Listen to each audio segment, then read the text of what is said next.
Bay. Boss. Patyara sa nang yung limasin bay, may istorya ta bay. Oh, sama na. Matay bay, grabe na yung paglisod na ako karon bay ay.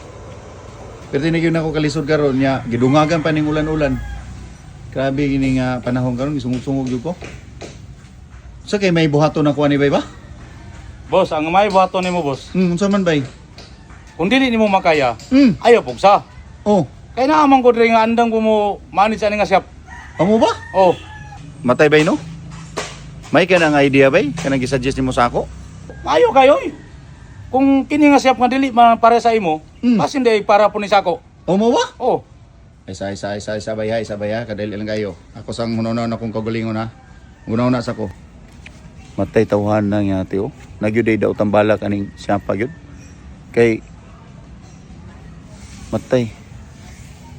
Siya na may nagpasalig nga i-assume niya nga iha na ning shop. Matay no.